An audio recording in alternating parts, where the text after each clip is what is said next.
राजधानी न्यूज की खास पेशकश खबर दिन भर में आपका स्वागत है। मैं हूं दीक्षा शर्मा। चलिए रुक करते हैं आज दिन भर की बड़ी खबरों को। राजस्थान के मुख्यमंत्री विजयलाल शर्मा ने प्रदेश की गौरवशाली सांस्कृतिक और ऐतिहासिक विरासत को संरक्षित करने की दिशा में कई अहम निर्णय लिए हैं। उन्होंने अधिकारियों को निर्देश दिए हैं कि राजस्थान की संस्कृति, कला और ऐतिहासिक धरोहरों को सुरक्षित रखने के लिए ठोस कदम उठाए जाएं, जिससे आने वाली पीढ़ियों भी इस गौरवशाली इतिहास से जुड़ सके। इतना ही नहीं, मुख्यमंत्री ने पुष्कर में ब्रह्मा मंदिर कॉरिडोर के विकास कार्यों की समीक्षा करते हुए कहा कि पुष्कर को एक धार्मिक पर्यटन केंद्र के रूप में विकसित किया जाएगा।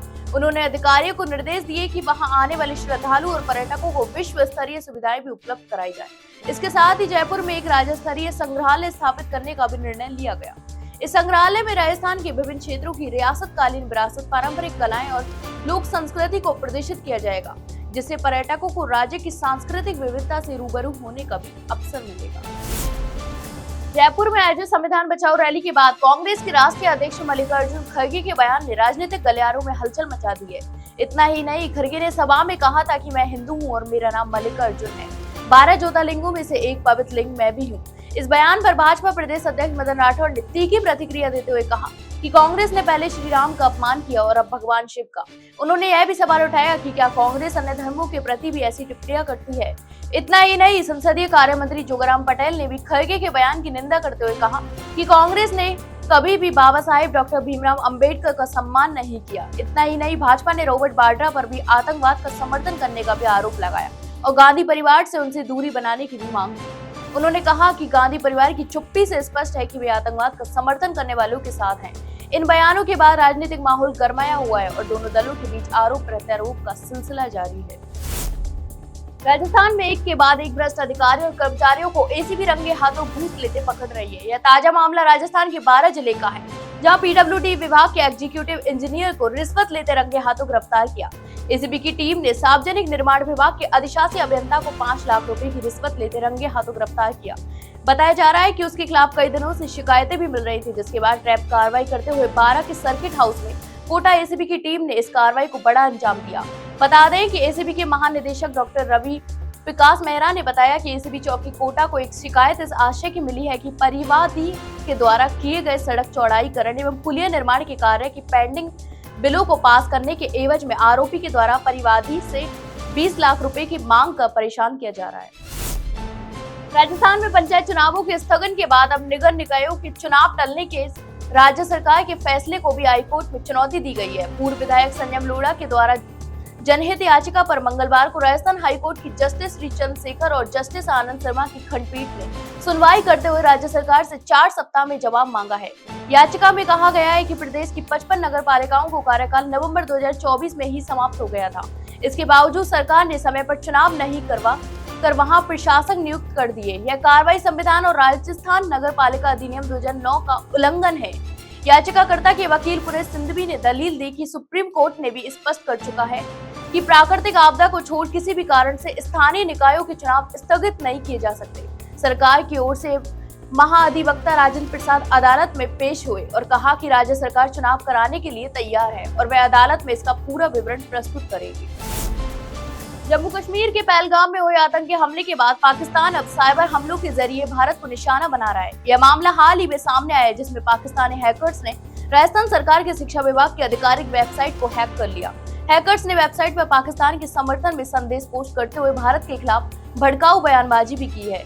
हैक की गई वेबसाइट पर पाकिस्तान साइबर फोर्स का नाम लिखते हुए धमकी दी गई और अगला हमला गोलियों से नहीं टेक्नोलॉजी से होगा। इसके साथ ही एक आपत्तिजनक तस्वीर भी पोस्ट की गई, जिसमें पहलगाम हमले के पीड़ितों को एक्टर बताया गया। यह घटना साइबर सुरक्षा के लिहाज से गंभीर मानी जा रही है। बता दें कि इससे पहले सोमवार रात को भी पाकिस्तानी हैकर्स ने राजस्थान के स्वास्थ्य शासन और नगरीय विकास विभाग यानी डीएलवी और जेडीए की वेबसाइट को हैक कर भारत विरोधी कंटेंट अपलोड किया था।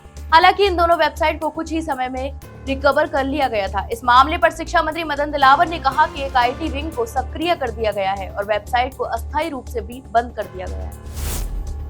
राजस्थान में पिछले कुछ दिनों ने गर्मी ने रिकॉर्ड तोड़ दिए। जैसलमेर में अधिकतम तापमान 40.2 डिग्री है, जो इस साल का सबसे अधिक तापमान दर्ज किया गया। इससे पहले जैसलमेर में 46.1 डिग्री तापमान दर्ज किया गया था। इस बार के तापमान ने उस रिकॉर्ड को भी पीछे छोड़ दिया है। तो वहीं राज्य के अन्य शहरों में भी गर्मी ने कहर बरसाया। जयपुर, अलवर, भीलवाड़ा, कोटा सहित कई जिलों में तापमान 42 डिग्री सेल्सियस के पार चला गया। मौसम विभाग के अनुसार आगामी 2 दिन और तेज गर्मी बनी रहेगी। हालांकि 1 मई से एक नया वेदर सिस्टम सक्रिय होने की भी संभावना जताई जा रही है, जिससे प्रदेश में आंधी और बारिश का सिलसिला शुरू हो सकता है।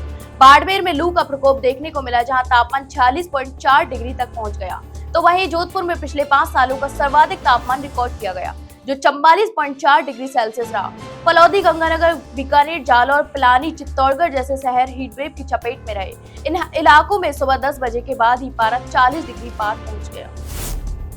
अजमेर की पीसांगन पंचायत समिति में अंतर्गत ग्राम पंचायत रामपुरा डावला में उपखंड अधिकारी राजीव बड़गूजन ने रात्रि चौपाल आयोजित कर जन सुनवाई की। इस दौरान पेयजल, सड़क, शिक्षा और स्वास्थ्य से जुड़ी जन समस्याओं पर ग्रामीणों की शिकायतें भी सुनी गई और संबंधित अधिकारियों को त्वरित समाधान के भी निर्देश दिए गए। एसडीएम बड़गूजन ने पटवार घर का निरीक्षण कर दस्तावेजों की जांच की और हल्का पटवारी दिनेश ग्वाला को आवश्यक निर्देश भी दिए।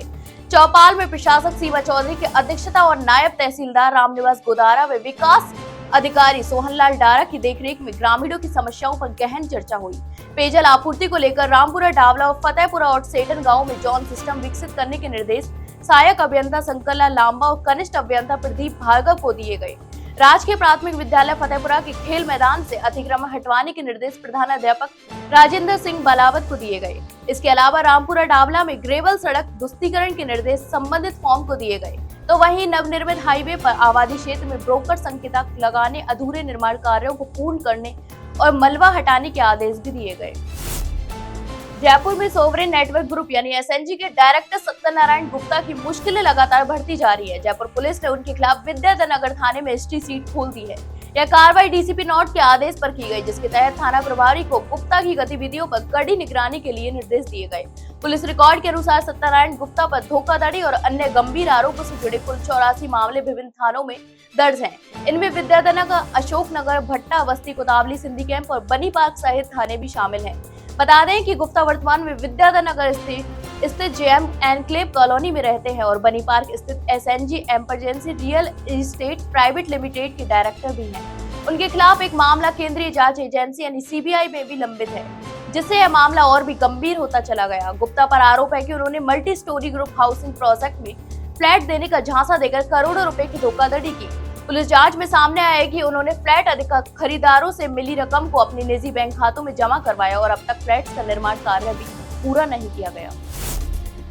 जयपुर में करनी बिहार और चित्रकूट थाना क्षेत्रों में सोमवार को हुई गाड़ियों और होटलों में तोड़फोड़ की घटनाओं के बाद पुलिस ने त्वरित कार्रवाई करते हुए 7 आरोपियों को गिरफ्तार किया है। इस मौके पर डीएसपी वेस्ट अमित कुमार ने बताया कि आरोपियों ने वाहनों की खिड़कियां तोड़ी और होटलों के शीशे भी तोड़े, जिससे क्षेत्र में दहशत फैल गई। पुलिस ने घटना स्थल से एक कारतूस भी बरामद किया है, जिससे यह मामला और भी गंभीर होता चला गया।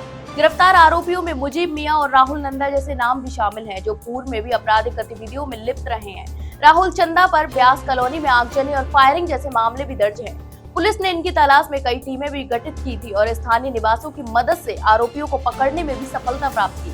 पुलिस ने घटना स्थल से 2 वाहन, पाइप और अन्य सामग्री भी बरामद की है। पुलिस ने आरोपियों को जुलूस निकालकर उन्हें सार्वजनिक रूप से पेश किया, ताकि समाज में ऐसे अपराधों के प्रति चेतना बढ़े और अपराधियों में डर पैदा हो। जयपुर जंक्शन स्थित भगवान परशुराम चौक पर सोमवार को परशुराम जन्मोत्सव कार्यक्रमों की शुरुआत विधिवत पूजा अर्चना के साथ हुई। इस कार्यक्रम का आयोजन सर्व ब्राह्मण महासभा के तत्वावधान में किया गया। पूजा के कार्यक्रम पंडित मनोज शास्त्री के नेतृत्व में पूर्ण शास्त्रीय विधि और वैदिक मंत्रोच्चारणों के साथ संपन्न हुआ। कार्यक्रम में बड़ी संख्या में समाज के प्रबुद्ध नागरिक और महिला और शक्ति युवा भी शामिल हुए। सभी ने भगवान परशुराम के जयकारे लगाए और परशुराम जी से समाज की सुख समृद्धि की कामना भी की। सर्व ब्राह्मण महासभा की जिला अध्यक्ष दुर्गा प्रसाद शर्मा ने जानकारी दी कि जन्मोत्सव के अंतर्गत विभिन्न कार्यक्रमों की श्रृंखला आयोजित की जा रही है। इसी क्रम में सोमवार शाम 4 बजे गौड़ ब्राह्मण धर्मशाला में संगीत व सुंदरकांड पाठ का भी आयोजन होगा। इसके साथ ही समाज के वरिष्ठ नागरिकों के सम्मान में एक विशेष कार्यक्रम भी आयोजित किया जाएगा। तो ये थी दिन भर की तमाम बड़ी खबरें। कल फिर आपके साथ रूबरू होंगे, तब तक के लिए नमस्कार।